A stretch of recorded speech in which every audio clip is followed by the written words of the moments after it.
and we've been growing it with you. And in many ways, the year was 2014. We were in Florida, and all of a sudden we heard that India was going to celebrate a fortnight of World Vasectomy Day. And we got so excited. We were like, what? Somebody cares about what we're doing.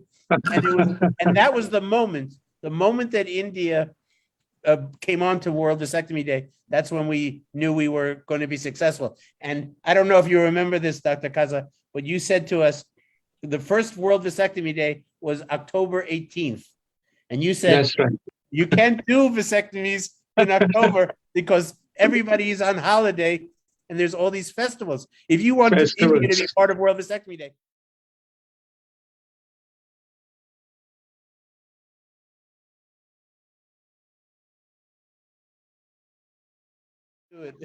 So welcome. And I wanted to also introduce my co-host for the evening, Vandana Sood, who is living in the United States, but has been a very good friend of World Vasectomy Day. And I just wanted to introduce her, and she'll take it from there. But I also, while we had it here, I know Escar Guarin he's there in the middle, and he drove in a trailer, which is an amazing vehicle. We wish we could show it, but he's already in his hotel room. But he drove a trailer, which we will show you some images, because he created a mobile vasectomy clinic that is traveling throughout all of the United States. And it's now in Times Square in New York City, building energy and ideas, which is what we need. And anyhow, I'm going to let you go to sleep, Escar, but I just give you a few words before you go to bed. And just so you know, that this hour was really dedicated to vasectomy in India, which is an exciting, great, amazing, that's where a lot of the history began. And Dr. Kaza, who's right above you, he just found out that he trained 4,000 doctors.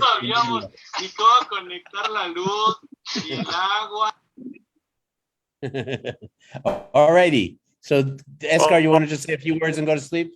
Yeah, no, I'm really excited to be here, Dr. Kaza, and everybody from India. It's a privilege for me to be sharing this opportunity with you guys. When we talk about vasectomies, we talk about the multiple things that have happened in India. You have provide a lot of the history of what has happened with vasectomies. Things that have been done right and things that have been corrected, and there's so many experiences that come from your own experience that have been so helpful for all of us who are passionate about vasectomies. So as you know, the use of mobile clinics actually increases the uptake of reproductive services, and that has been very well documented in many places. In Nepal, for example, it was very well documented that the uptake of vasectomies in rural, distant areas increased whenever a mobile vasectomy, a mobile vehicle, a mobile reproductive clinic was used. And so, following those experiences, following what has happened in other places, what actually even World Vasectomy Day has done in other places, like in Indonesia, in Mexico, we came up with the idea of building one. Obviously, the setup in the U.S. is different because we're not thinking about reaching faraway communities that don't have access to the surgeon. But it was more to increase the awareness and the visibility of the procedure. So it was a crazy idea that we had since we went to Mexico, and we did it. And I think I firmly believe that makes a difference. And what we're trying to do here is just as I said, increase the visibility of the procedure, and to an extent normalize the conversation of vasectomies. Because as long as we don't normalize the conversation of vasectomies, then we're gonna continue to have people. We're gonna continue to have men who think that that's a woman's responsibility, and continue to be very relaxed and absent, perhaps, from participating more in reproductive care. Excellent. Well, we're gonna thank you so much, Esca. Go. You got to start working tomorrow early, so take your rest, and I'll pass the mic on to Vandana, and Welcome, Vandana. It's good to see you. I know you're home in India now, and I'm sure that's wonderful for you to be there. And I wish I were there as well, but I will let you speak for now. Namaste, namaste, everyone. Good morning and good evening to all of you who are joining from all around the world.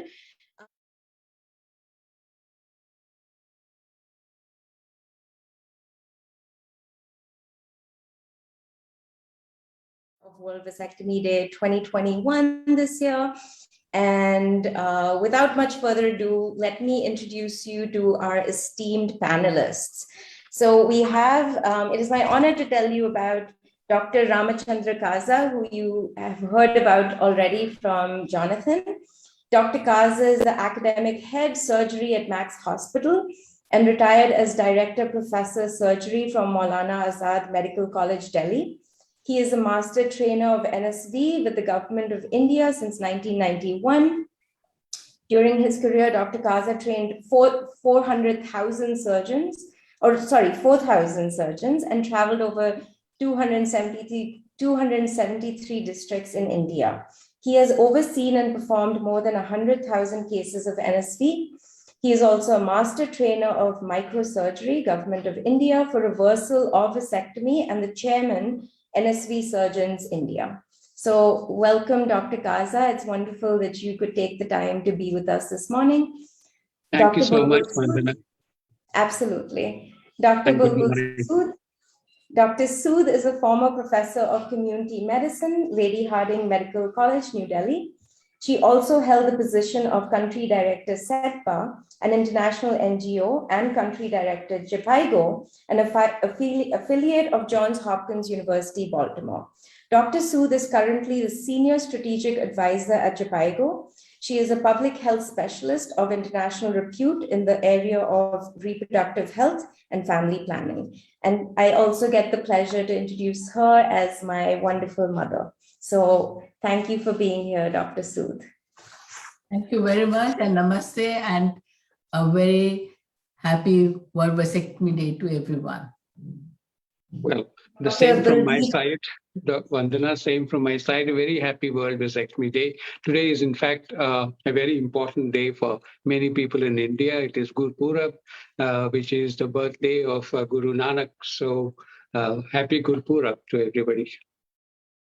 Thank you for adding that, Dr. Kaza. As you all know, India is the birthplace of several religions and lots of spiritual traditions. So yes, happy Guru Purab. Let me introduce you to Dr. Baljit Kaur. Dr. Kaur is the Assistant Director of the Office of Directorate at the Department of Health and Family Welfare, Government of India, Government of Punjab. She is an international and national trainer for NSV and a trainer of trainers for female surgical contraception. Dr. Kaur initiated the Health and Wellness Centers for Punjab, implementing the Government of India's flagship program, Ayushman Bharat. And Ayushman is like another way of saying blessings. So welcome, Dr. Kaur. I hope she's here also. I think she's probably going to be joining in a little later. She's traveling. So she just reached Delhi, I think. She will catch up. Okay. Yes. Okay. Okay. And then Dr. Ashitosh Koshik. I hope he's here with us this morning. Dr. Koshik has been in this sector for the last 16 years and has worked at senior level. Yes. Sorry to interrupt. I'm not a doctor. Oh, okay. Well, Mr. Koshik is here nonetheless and has 16 years and has worked at senior levels with various international not-for-profit associations. In all these organizations, his leadership and strategic planning has helped organizations carve their growth trajectory. For the last 6 years, Mr. Koshik is with FRHS India, which is an affiliate of MSI Reproductive Choices.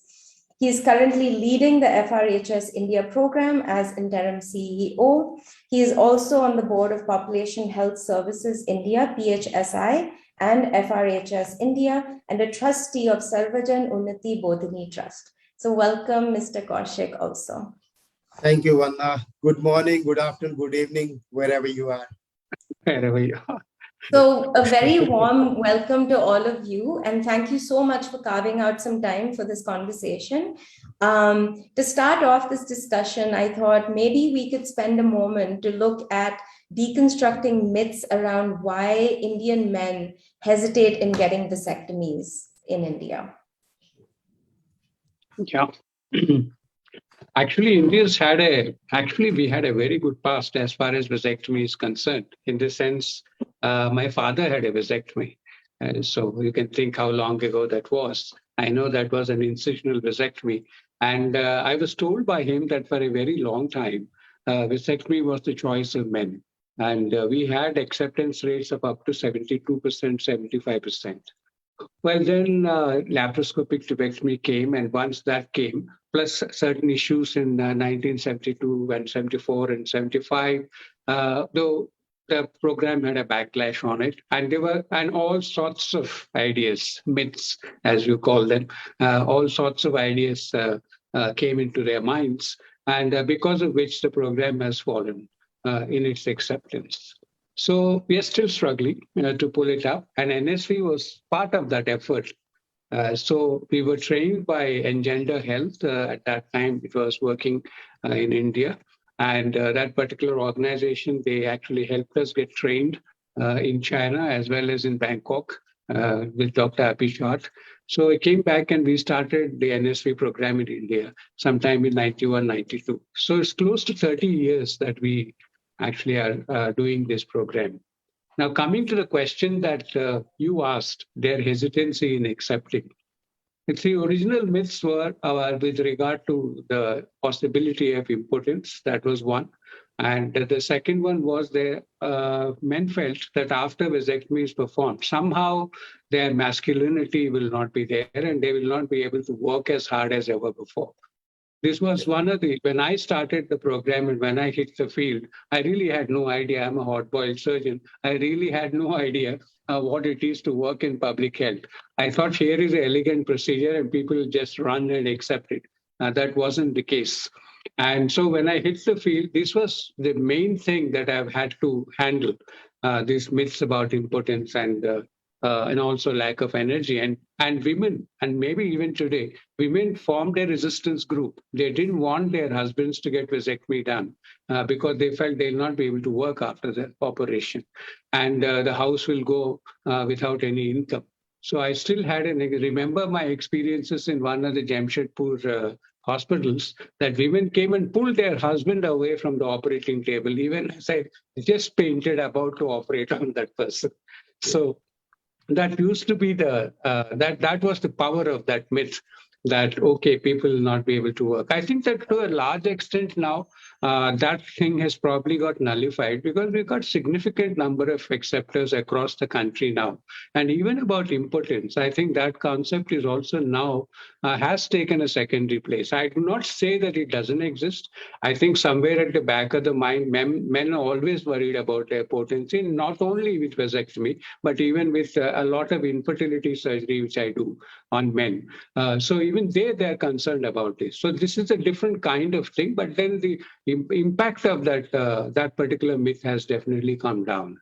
I think maybe I'd like to allow the other panelists also to talk on that subject. Yeah. No, you are absolutely right, Dr. Kaza. I think, knowing your experience and you being in this field for so many years, you have covered most of the points. So I'll reiterate, more of the points. I'll reiterate what you have said. So, in India, various, the cultural, religious reasons and the myth and stigma surrounding the vasectomy. Then again, the lack of knowledge, misinformation, as well as Dr. Kaza was saying, the history that is associated with mass male sterilization have heavily impacted the service delivery. Of course, the forced sterilization, I still believe that, the forced sterilizations still have some impact on it. Moreover, as Dr. Kaza was saying that, the shift of government has also been changed towards the female sterilization that had added, further low acceptance of the NSV and vasectomy. And, coming to the main questions, I think that one of the main reasons for the low decline vasectomy is due to the concern about the weakness. That is such a strong myth in men's population that, this weakness part that will, that is something, which is causing for increase in uptake in sterilization. And, we are largely a service delivery organization. So, the household and the where we work with our clients, the husband does most of the heavy work and bring in an income to support the family. And it is also perceived that, the vasectomy can result in, as you said, Dr. Kaza, reduced sexual performance. Often vasectomy is also also confused with castration. All these myths are still there. And that is why, the uptake is still very low. I'll stop here. So I would just add on, Vandana, to what Dr. Kaza and Ashutosh already said, that I don't think that men are, as Dr. Kaza said, till 74, if you really look at the data, 75% of the sterilization, of the total sterilization were vasectomy. And so men were, coming forward. But the backlash of the emergency, which happened in 75, somehow have, and we have to really understand, because after that, there would be 2 or 3 new generations have come up. But what happened has really affected the psyche of the men in the country, and they are not getting out of it. And I think going forward, we have to find a way to, address what exactly are the myths or the challenges which are there. And again, it's not a homogeneous group. We have to remember men in the urban area are different from the rural area.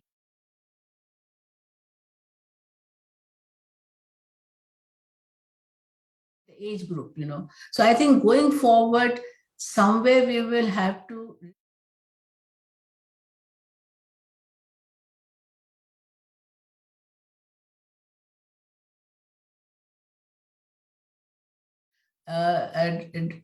once we have that design, I would say more a human-centric campaign to, remove those myths in different population groups that we are talking about.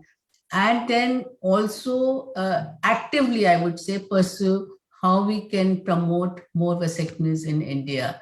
Somewhere, as Ashutosh also said, the government, because nothing was happening for a long time, they said, let's just give up, and they have not, of course, they have this fortnight week for the vasectomies, but that is not going to make the difference. It has to be something in a mission mode and a change of attitude. And I remember when I joined 98, Dr. Kaza, AVSC, which is now called Engineer Health, and all the programs which was started was to, create the Center of Excellence in various places in the country, and through them have quality training of the providers to provide NSV services. And in UP, it was a massive input by the USAID supported IFPS project. And I remember visiting these sites where NSVs were performed by well-trained providers, and ensuring that, this is, because there was change from the traditional vasectomies to the non-scalpel vasectomies. There was, of course, the number was going up, but it was, compared to what we were seeing in the area of the mini lap or tubectomies was very, very low. So I feel that, we have to really relook at this critical point in time of what's happening in the minds of men in the country, and then design, actually, try and remove those, whatever myths, misconception, and ideas they have in their mind. I'll stop there. Thanks. So this is a perfect segue. This is a forum for solutions and strategies, as you all know. But a secondary question was, can we discuss some of the particular challenges, circumstances, and traditions that have dictated family planning in India in particular? And Dr. A.K. Srivastav has a question. I'm not sure if he says, is failure one of the reasons? I'm not sure Yeah, exactly. I think I can take that question. Yeah, I can take Go ahead, that Dr. question. Kaza. Yeah, actually, I think yes. If you have a service provider who's not being able to give a consistent result, it definitely impacts the program, and that is one of the reasons why you have to have a standardized and meticulous training. I mean, I would almost say that you have to be almost, almost finicky about the training process, just to ensure that you provide good service providers who do not have failures. That's very important because it has a very tremendous impact on the family of the person concerned. And I've seen some of those things at a personal level when it happened to some of my own relatives. So therefore, I think it's very important to ensure that you have good training, and failure is definitely one of the causes where the program can be hit. But I think, Doctor, I've heard the sort of talk regarding why women come forward more, men, etc. And you're talking also about the challenges in the program. Basically, one of the reasons, because Dr. Srivastava has asked this question, and therefore I'm raising this point now itself. And that is that you have this tremendous emphasis on the female part of the program. It's incredible. When you enter the field, you hardly find a place for men. And that applies even today. You see, the service providers, most of the time, of course, are women. That doesn't matter. We have a champion service provider who's going to join us soon, Dr. Baljeet, and she's been providing the service for men. So that's not the point so much, that the service providers are women, but everybody else, the ASHA workers, the entire field is propagating for women's program. Where will the men get to know? This is, I feel, a huge deficit in our family planning program, that the entire program is oriented to women, and men are just supposed to listen by the way and come forward by themselves. And that does not happen. I somehow find this is one of the main reasons why the program didn't work. And secondly, in a patriarchal society where men are considered precious, sons are considered precious, and it's essentially an agricultural economy where even today men are the ones who are in the foreground and women are in the background. So in such a situation, because of the various traditional considerations in the system of patriarchy, women are considered to be the one who should come forward and take this service because they produce the babies. So therefore, they should be the first responders. That's the kind of concept. I've been asked this question all across the country while I was traveling. Why am I propagating the program for men? When women are sitting at home and they can easily get it done and sit at home if needed afterwards. I stop there. I have some Yes, good news. Dr. Kaur has entered and she is with us now. So Dr. Kaur, namaste and welcome. And we're very happy that you could join us this morning. Namaste, and I bring greetings from the entire family of no scalpel vasectomy surgeons of India, for all the global surgeons who are connected. And thank you so much for connecting all of us across the globe. And I'm so happy. I was listening to everybody, but I just turned my video on right now. Yeah, you want me to respond to the question that we are talking about? The question we were right now just addressing was the particular circumstances, traditions, and challenges that have dictated family planning in India. And we covered the myths around why men are hesitant in getting vasectomy. So that's where we're at right now. Right. So, I was listening to Sir, and we are all, we are like here a couple of generations all together. Like I see you, I see Bulbul Sood, I see Dr. Kaza, I see my own self, and I see a lot of my junior baby-like colleagues joining in. Now, what happened is initially, Government of India was the first government in the entire world to have started a national program on family planning in 1950. At that point in time, vasectomy was in focus, and it was vasectomy that was provided predominantly. Now, what happened over the years was that when there was a drive to push in more and more cases, there was some issue regarding the quality of the cases, like Sir has mentioned, training issues and quality issues, where you had some failures. But Sir, what I have seen is that during that push, whatever went wrong, uh, people did not make enough effort to correct the wrong.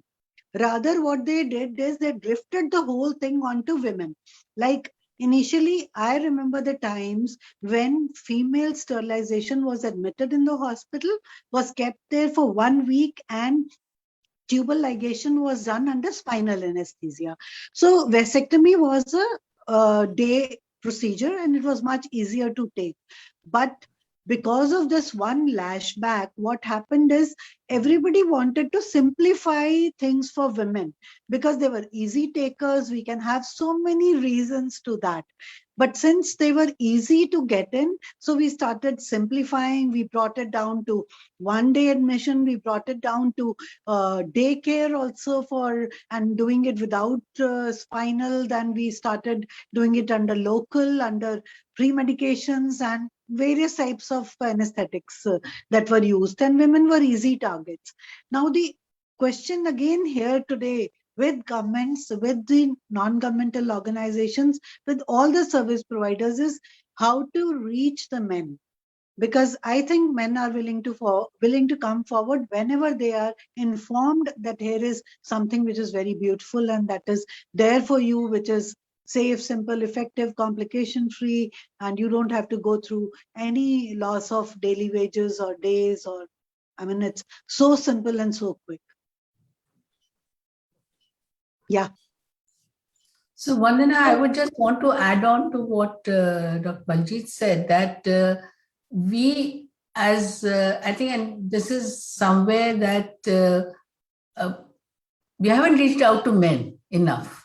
You know, exactly. They are wanting to, I won't say that there's still, there is a lot of misconception about the method, but we haven't reached out to them enough. And where are the places that they can go to? Where is because it's a chicken and egg situation, because the number of cases are coming down, the number of trained providers are, I'm saying they don't have enough experience. And so we have to actually, as I said earlier also, we have to take this up on a mission mode. We have to create awareness about NSV in the communities. We have, I know currently, unfortunately, there's no male worker in the system. We have all women, so the women find it easier to reach out to the women.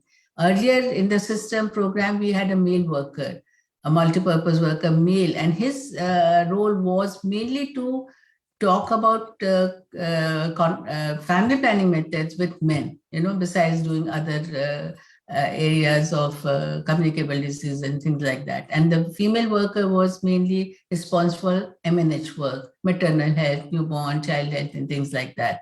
Now, there is no person actually talking to men. So we have to either, since there is no worker, maybe we have to involve the what we have, the self-help groups again of women. So again, what I'm trying to say, we have to find a men's group, and men's group are there in the community. It may be in the agriculture sector, it may be in the dairy sector, it may be also the what we call as the Panchayat Raj institution, the elected representative, and most of the elected representatives are men, you know, in the country. Of course, in some states like Bihar, 50% are women, but still there is large proportion, and they have the power also. So we have to involve the outside group, not only the health, but other groups, to talk about that, you know, you have to take responsibility for your families, you know, and if you love your wife, if you love your, you know, you have to, this is how you can demonstrate it.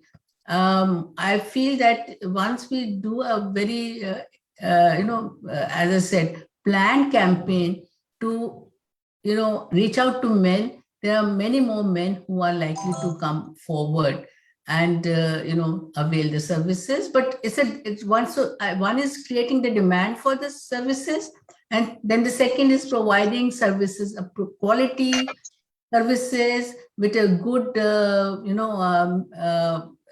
follow-up services has to be there in the system. If we don't have that, then again, we will not be able to reach out to and, go forward with more vasectomies in the country.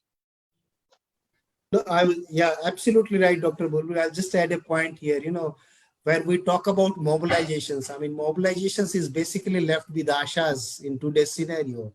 And, a large group of, we have close to 1 million Ashas, but they all are female.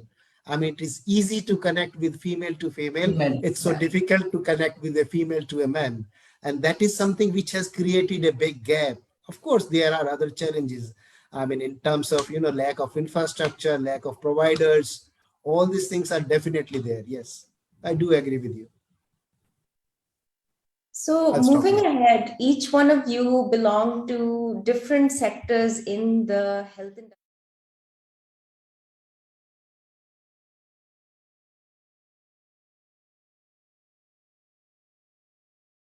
The not-for-profit NGOs, Dr. Baljeet is with the government also. So could you help me spread some light on what is the current scenario in terms of the status and the statistics of vasectomies in India? And of course, we have a very big country and there's so much diversity from north, south, and east and west. But if you could help give us a present day scenario of what's happening. Vandana, as we discussed earlier, I have requested some of our people to join you from different parts of the country. So we have Dr. Jagdish from south of India. We have Dr. Chandan, who is representing both Delhi and Northeast. And then we have Dr. Pant coming from central part of India. They're all in the group right now. They're watching us. So maybe you could ask them also to give their inputs, and then you will get an overall picture of what is happening in different parts. But yes, by and large, one can state broadly. I will make a broad comment. Definitely, the program has taken a knocking now for more reasons than one. It is not as if there is no service provider. It is not as if there is no campaign. All that is on. Even if it's on, we've had a very bad time with COVID. So last 2-3 years, I think it has definitely taken a big knock. And obviously, when knock occurs, the stronger person escapes better and the weaker person gets hurt most. And that's what happened to the vasectomy program. The tubectomy probably still surviving a little more than what vasectomy is. And secondly, the fact that the TFR and other indicators have become more acceptable to the program people. I think the permanent methods of contraception are, getting de-emphasized. Let me not say that they're not being propagated, but they're getting de-emphasized. And that could also have given a hit to the vasectomy. Now, coming about private sector, a lot of work is done in private sector, particularly on the tubectomy side. I know in vasectomy side, it is not as attractive for private surgeons, both in terms of money and in terms of profile. So obviously the number of cases which are done in the private sector may not be much, but they also don't get recorded because whatever performance takes place in the private sector, whether it is on the female side or on the male side, doesn't get adequate recording done in the government files. And most of the statistics come from the government side. So we never get to know what is happening in the private side. I've had my stint in government sector very long time, and my mind is still with the government sector, although I may be currently in private sector. But I think the impetus to the family planning program is still coming from the government sector, not so much from the private sector. And I would like you to then take it on from others for their opinions and maybe follow upon some of our colleagues who are there in the group. Yes, Thank please, you, Dr. Kaza. Dr. Chandan and some of the other doctors who are here that Dr. Kaza mentioned, we would love to hear your thoughts on this also. Dr. Chandan, I think they're there. Good morning, sir. Good morning, everyone. In fact, I'm Dr. Chandan.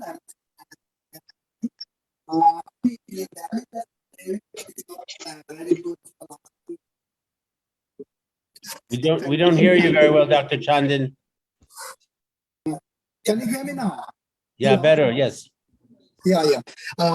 In Delhi, the scenario is not very good for last 2 years because of mainly COVID. And the main center, that is my center in local hospital, was converted to a COVID hospital, and my duty was transferred. All my staff were on COVID duty.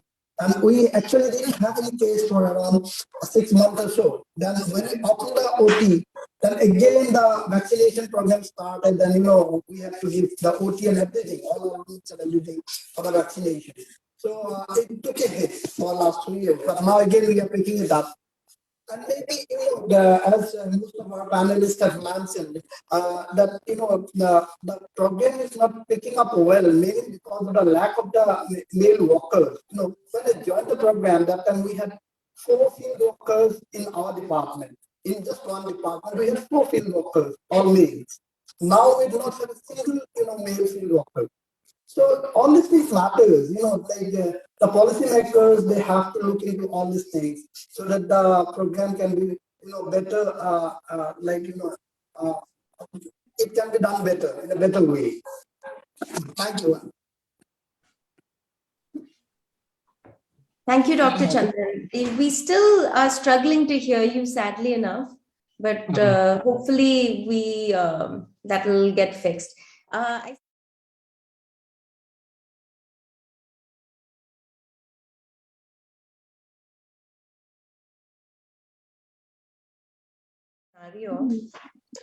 Please go ahead. Yeah. Thank you, Vandana. In fact, we are joined with our entire SMT, the state, and of course with our state leaderships, along with their team. They are very close to the, they work very close to the community, working on the ground. So anybody who would like to share their thoughts, they are welcome. In the meantime, I'll start. Let us now talk about something positive. I'm sure it will make all of you very happy. We on the ground have tried to bring this change in the attitude of men. Let me tell you that a special NSV drive for a week is underway. That started from November the 13th. As I speak, we have already provided 102 NSV during the last 6 days. Congratulations. Congratulations. Yeah. Congrats. I don't think any other organizations, has done this anywhere else or here in India.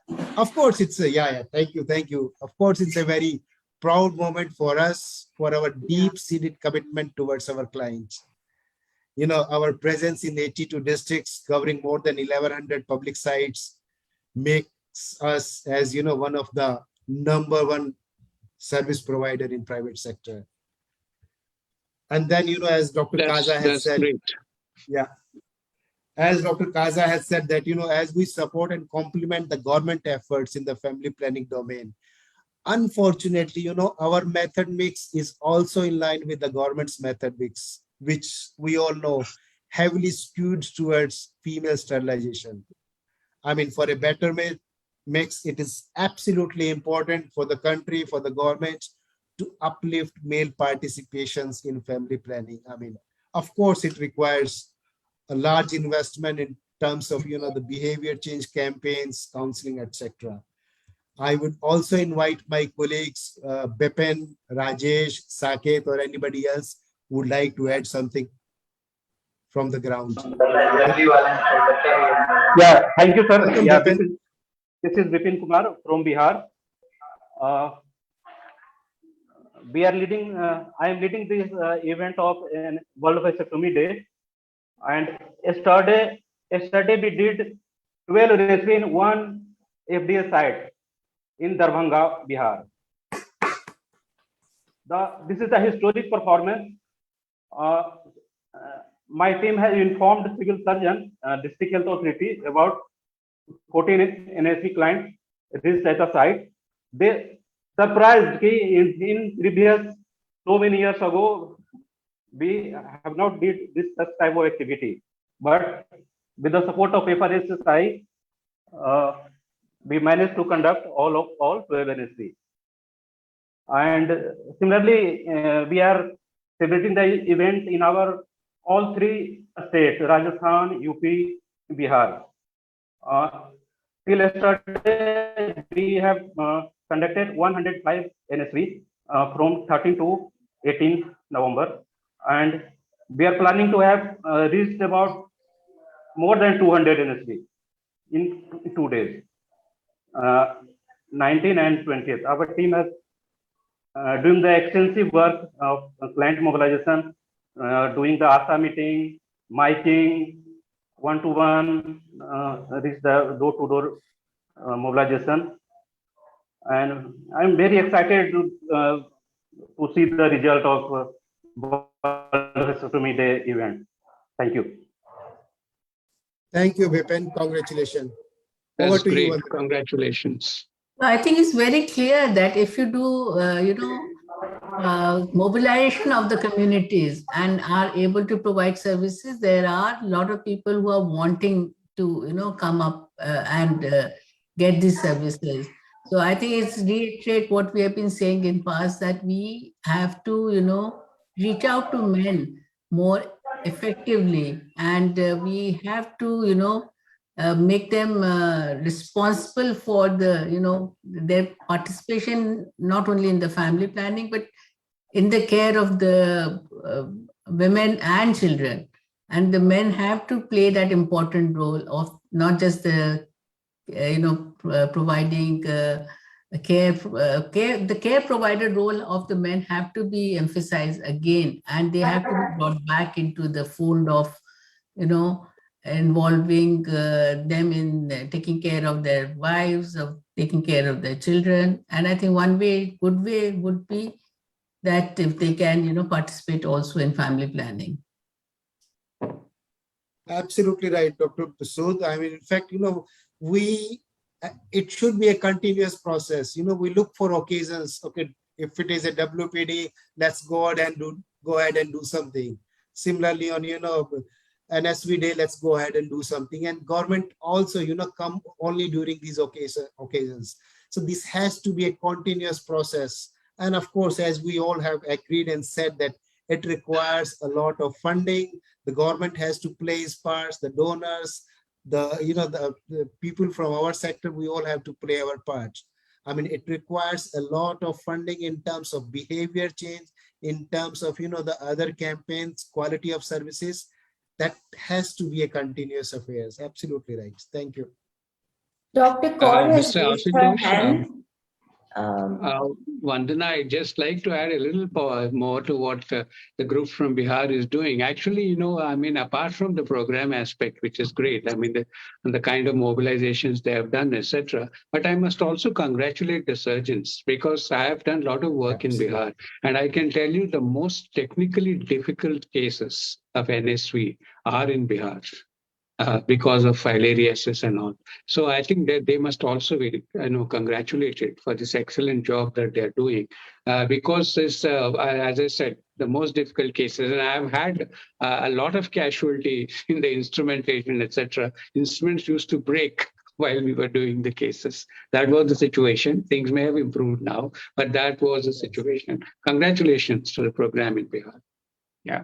Thank you, Dr. Kaza. Yeah.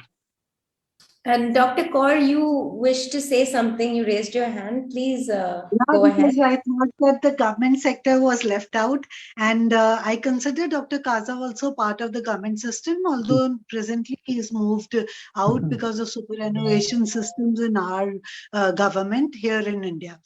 Now, congratulating Ashutosh and his team for the wonderful work that they have done. We are the people who've been working in no scalpel vasectomy since 1999, me, and 1991, Dr. Kaza. And the kind of spikes that we are witnessing today in Bihar, we have seen a lot of these spikes earlier in every part of India, and we have seen them go off also. Now, the big question that Deidra has also put forward is, where do we go from here and how do we increase the numbers? Before I address that question, I would like to I mean, make a point once again, although most of the Indian participants are very well aware about it, that it is no scalpel vasectomy, which has brought about national standards revision, which has brought about national standardized case sheets, standardized discharge card, standardized audit sheets, and all types of national standards for the operating procedures, for the clinical skills, and the most standardized training program that Dr. Kaza has prepared. And if we have all followed that standards, there was no reason for the services to go down. Yet, when I talk of spike, Dr. Ashutosh, in Punjab, I remember when I started in 1999, when 1 lakh women were taking tubal ligations, only 500 men were coming forward. And that was in 1999. And by the time it was 2010, when 100 sterilizations happened in Punjab, 21 were men, and 45 out of them were men in Amritsar. So wherever you find a good service provider, wherever you find enough of, I would, again, going back to Dr. Kaza's comment on quality of surgery, quality of care, that would impact directly on the services that are the service seeker. Now, we are looking for a service seeking behavior from men, but unfortunately, we have not given any space for men.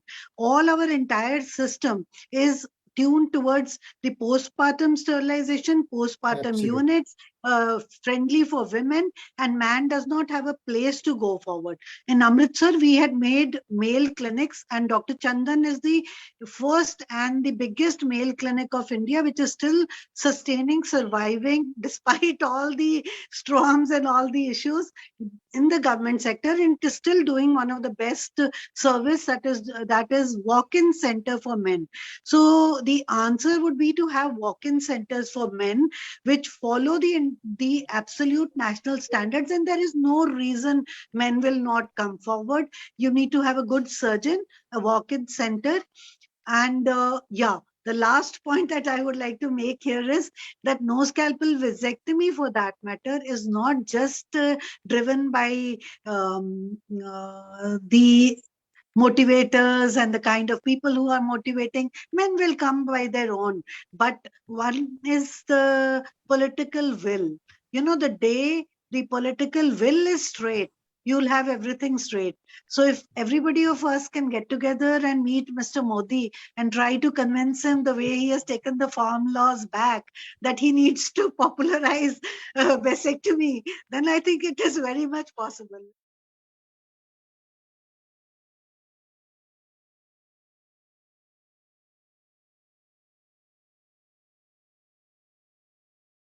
We've had wonderful trainers, and in all the 600 districts, we've had district trainers who were highly qualified.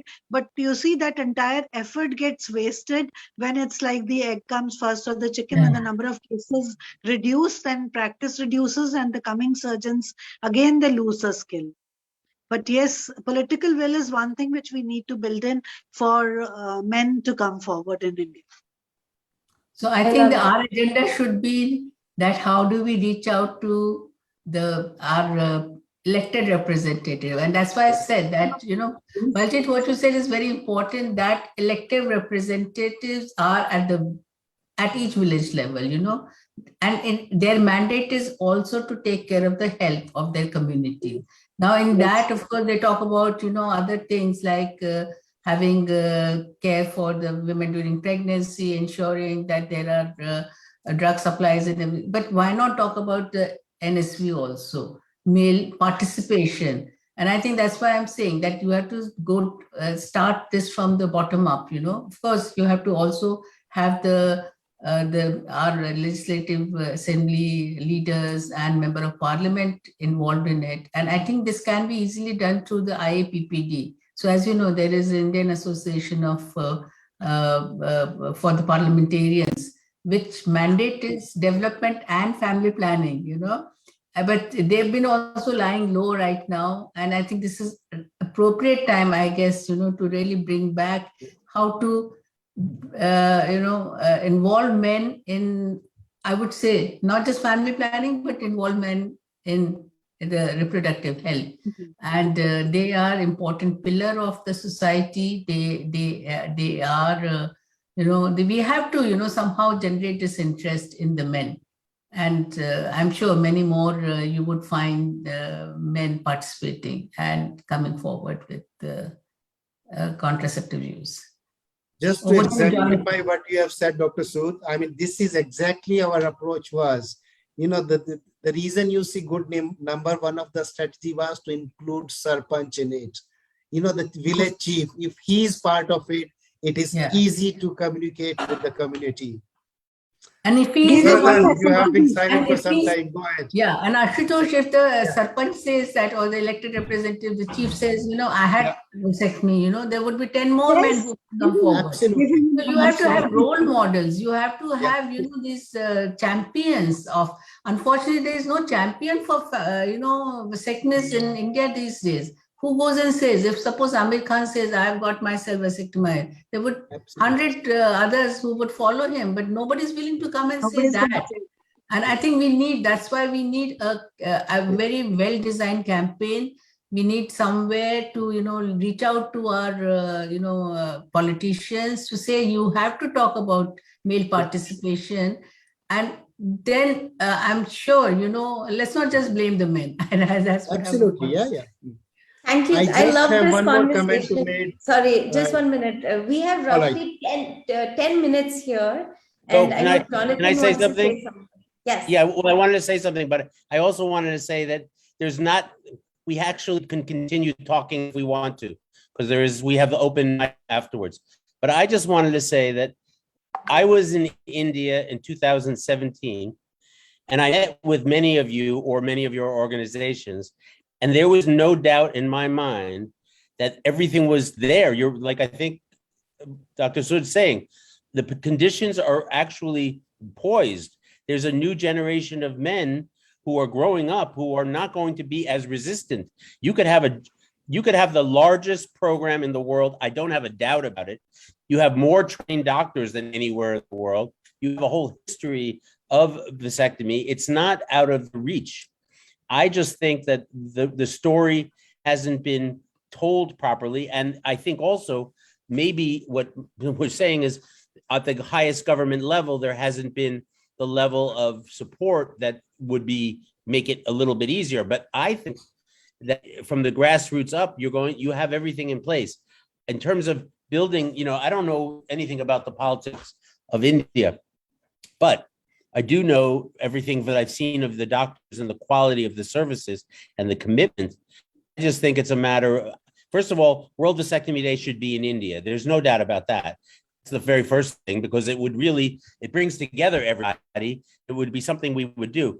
The only reason we didn't do World Vasectomy Day, because it was hard at that point to sort of figure out where it was situated. But if there was a group of people in India who and you all decided, let's bring World Vasectomy Day to India, we make it happen. We can do it. And I think we could show the world, just really where things stand. And I'm always ready for that, because I think that's where it just needs to be in India for so many reasons. And we would be really happy to do that, at least in terms of the language and the communication. In terms of, there's so many factors you already are masters of, but maybe sometimes it helps a little bit to have a bit perspective, because because I'm from away, it makes it a little easier sometimes. But I raise my hand, as I did here, also just to say, I'm ready whenever you guys are to bring World Vasectomy Day to India, because I believe in you guys 100%. So that's all I wanted to say. So that's the perfect segue into my last question for this morning, which is if you could talk a little bit about these changing perspectives amongst the younger generation of men in India. And if possible, how does that tie into a shift in the solutions and the strategies around male engagement and family planning? I think, as I just said, as points raised by Jonathan just some time ago, there is definite shift as far as the attitude of men is concerned. I've been observing it over the years. As I said, It is now well over 3 decades. And actually, as an infertility surgeon, maybe 4 decades. So there is definitely a change in the attitude of men. And no longer those myths are operative forces today in the minds of men. And this is the first point I'd like to say. And the second one is definitely, unless you bring it forward in the priority of the programs, the low-hanging fruit is always the female program. There's no doubt. But we have to get out of that mindset. You see, because a man getting vasectomized and his approach to reproductive health can bring about changes in a variety of situations. So therefore, it is necessary for us, I think, to prioritize the male participation in the program. And that's not happening. And that is one area we could definitely change. The third factor which was raised with reference to political will, well, that's something that's going to come by and by. It's very easy for us to say that this politician or that politician should champion. Well, individuals can have their, own opinions, sometimes very strong opinions, and they are big influencers that they can do it. But at the end of the day, politicians usually reflect what the people are thinking. So the attitude has to change in men, and I think it's in the process of change. And we have to catch the winds. We have to change the mode of advertisement that we are doing. We have to change our approach to the men.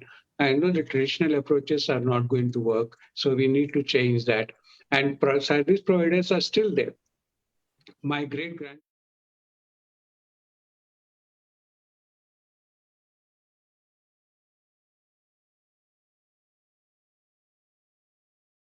it will pick up. Let's forget about this temporary setback because of COVID. But I think it will pick up once again. This is my strong faith. Champions are there. There's no point in thinking that there are no champions. They're always there. Opportunity is seen, champions will come forward and deliver. And this is the way I strongly feel. There is no field in the world where there are no champions. It is a temporary feeling. You think that somebody is there, somebody is not there. It hardly matters. The world is made on a larger scale. So therefore, champions will come forward. In fact, Dr. Kaza, it seems from what everyone is saying that you are one of those champions that we have amongst us. So, but then my great-grandchildren are there. They are equally good, We just need encouragement. That's all. So, Vandana, I would want to add that, I think what has happened, the COVID has also taught us some of the lessons. For example, the digital technology can be now used much more effectively to reach out to the young people, especially as Dr. Kaza was saying. They are the ones who are and the smartphone penetration in India is, even in the rural area, is almost around 60%. So I think and we have a very strong adolescent health program also in the country. So we have to catch them young, we can't start when talking to 40-year, we have to start talking to the young people. There is and under the Ayushman Bharat, there is also what we call as the adolescent health program through the schools for the class 9, 10th, 11th, 12th, and also health and wellness centers. Now the wellness centers, earlier the concept in India was that the centers were mostly, for curative care, but now they are becoming the wellness. So the wellness part could be also inculcated how to involve the men, how to involve the boys in taking care of, the reproductive health of the family, and bring up also the issues around, NSV and like other contraceptives. So and also in the mindset of the women, like I heard Dr. Kaza also say many times, and I have seen also, like you go to these sites where NSV is being performed, and sometimes the women will come, the wives will come, or the mothers will say, don't, do vasectomy on my son or my son-in-law or my husband, because they feel that, he's the only the earner, bread and earn, and they don't want, I'm saying those myths. So I think we have to collectively reach out, but digital, I think again, digitally we can reach out very quickly. We should have some apps where we can talk about NSV more openly. Dr. Kaza, I don't know whether there's any specific one on NSV, and that is something which we should also look at. so that they frequently ask questions, and even if there's any doubts in their mind where they can get the services, and link them to the services would be what I would like to suggest. Stop here. I think Dr. Kaur, you raised your hand, so I'd love to hear what you wanted to say. And I also wanted to say, in the spirit of World Vasectomy Day and what Jonathan proposed, the idea of World Vasectomy Day in India, in the near future, we can't just stop at talking. If this is a forum where we can possibly garner some, empowerment and start moving forward, I think we're all here right now. And, if any of you wish to stay a little longer, I know we're kind of at that mark where we're supposed to end. But I know Jonathan would also really appreciate it if we could maybe take this into some sort of activism or a planning meeting, or just simply trying to actually use the power of this group we have right now to see if there's something that we can do ahead, like a campaign or World Vasectomy Day in India someday.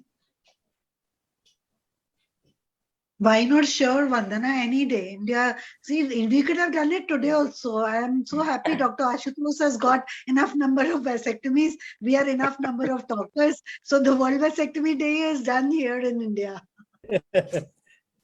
Well, I'd say you could get another maybe 50,000. But I just think if we want to get things, maybe this is being very American. But I want to know, okay, what are we going to do next to make this happen? What can we do? Because I think we could do something like maybe commit to something, and let's go do that something. And then let's take it to the next step. So I think what we have to figure out, maybe the first thing is, and it doesn't have to be tonight, but if maybe, Vandana, if we can get anybody who wants to sign up, let's have a follow-up with a plan, and then let's figure out how to make that plan start to happen. And then I think we're going to see real development. And I'm happy to be part of it, but I don't know, I think Dr. Kaza says, he's got great grandchildren, so I don't know that he needs me, but I'm happy to contribute my little, if Dr. Kaza is willing to commit, I would commit. That's what I would say. Because Dr. Kaza, we started something and we didn't finish it. We didn't finish it. Finish it, Jonathan. You told me that it left like a blue pill in my throat. Remember? And the blue pill was the half-swallowed pill. It didn't kill us, but it did turn us a little blue. And all I'm thinking is we need to figure out how to get the pill out of my throat, and let's go do something great in India that hasn't been done before, that's completely magnificent. I don't know what it takes to do that, because I don't know how your system works, and I don't know, anything about, but I believe it goes two directions. It goes from the top down, but like Dr. Kaza says, a lot of times the top follows what the will of the people is, even when it's not always seems so obvious. So if we can come up with it, I think, and the other thing about that you learned is in COVID, we all learned is that technology is really part and part of all of communications now. And India is the center of that too. You guys are the masters of apps and technology. You have all of the brilliant minds of India. If we get them excited and energized, there's no stopping what we could build. So I don't know how we get to a place of doing, but I don't know. That's a very American idea. But I'll be whatever role it is, I'll be there for it. Great. We're all in this together. I like that feeling. We are carrying your legacy, Jonathan and Dr. Kaza. We are still holding the fort. We will. Yeah. So I believe Koshik, sorry, go on. Jonathan, what we need to do is have all of you stay in India, Deidra, Jonathan, and we put Dr. Kaza, lock them up in a room and leave them out only once the whole plan is made and we ensure that it is executed. And definitely Dr. Kaza has to say yes. And by children and grandchildren, he means I am the generation who is his children's generation, and I have a lot of people here who are my children. So he has grandchildren and great grandchildren in the nose scalpel vasectomy field. So he has bright future for hosting a World Vasectomy Day and week and month and maybe a year and a legacy for vasectomy. Oh. He's left that for India. Yeah, we can do it for the world too. Definitely. I'll tell you what, I'll go to India if Dr. Kaza will stay in that room, but he's so busy. But the other thing is, and Dr. Kaur, you have to come because you left no scalpel vasectomy, I think. You need to come. No, no, I haven't left no scalpel vasectomy. In our system, like once you reach a little higher level, you have to get into admin and get into bigger roles. So, but still at heart, I'm an NSV surgeon, and my fingers will still work for procedures. Well, I don't know. What do you think, Vandana? How do we go from here? Well, as an idea, I propose, a lot of us are here. I see Dr. Nehra, Dr. Grover, there's so many people from HSI, a very simple idea, but if you wish to sort of stay part of this conversation and you're willing to put your WhatsApp number in this chat, I would be happy to sort of make a bigger, broader WhatsApp group so that at least we are all connected. No one likes getting emails nowadays. And, so that's just a very simple idea of continuing the conversation and at least using some of the technology that we have on hand. So, people, I know I've been seeing lots of people adding their emails and Gmails on this chat. So yeah, that is an idea I propose. You are muted. Jonathan, you are on mute.